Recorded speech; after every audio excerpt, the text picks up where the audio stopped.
We are here at Deadline Games to have a look at the new game Faith and the 45. So guys, tell us about the game. Well, it's a third-person shooter. It's a road movie game, and it's a game about two outlaws who become heroes. Why the road movie as an inspiration?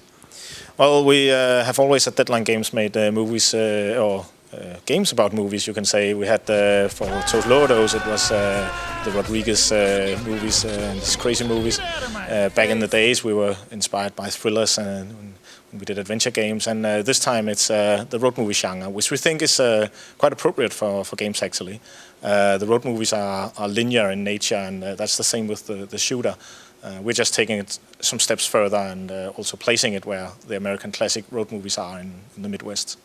Could you elaborate on what steps you're taking the genre as a whole further? Well, the third-person shooter genre, we are looking at what we call the cooperative gameplay, which not only means that you can play with a friend, but also that it's about playing with a co-op with an AI.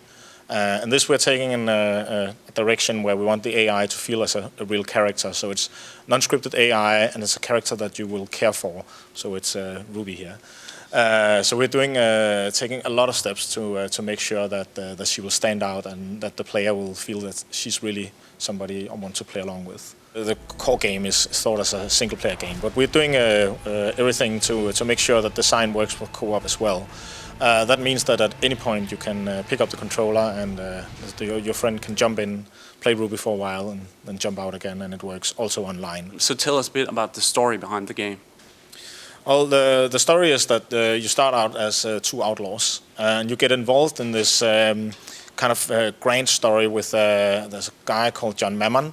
The time is the Great Depression, and John Mammon, he thinks democracy has failed, and he wants to build his own nation. He wants to build the perfect business society, and he wants to bomb the Congress in the end. That's his plan, at least. The two main characters, Luke and Ruby, they don't know anything about this. They just realize that this guy, he has kidnapped one of their friends, and they start out to get their friend back. And they get more and more involved, and more they realize that they alone can stop this crazy Mammon guy.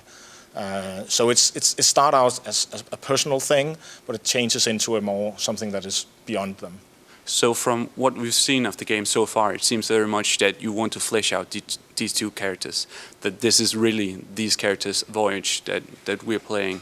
So how have you gone about that? Because that seems to be something that a lot of developers really want to do these days.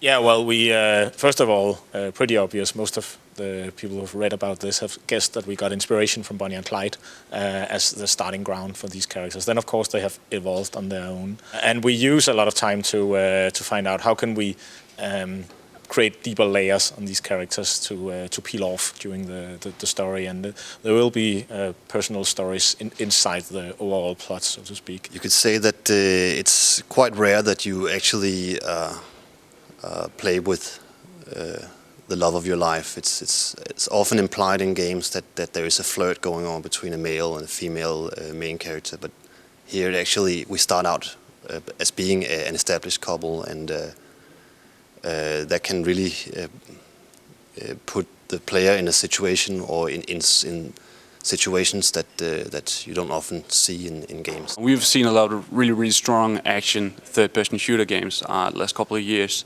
Yeah. What do you think will differentiate your game from these games?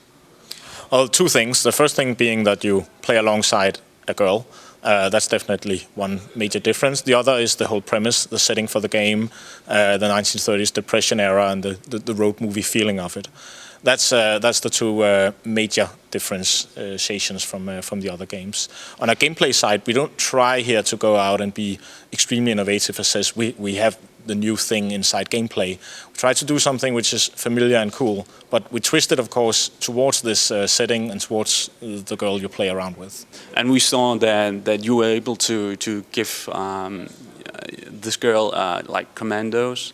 We don't want to be a militaristic game, so it's not like you say do this, do that, do this. It's more we do it more indirectly. So you throw her the shotgun, and then she kind of change her AI to be more aggressive, or you throw her the sniper, and she will go a little bit further away and snipe enemies.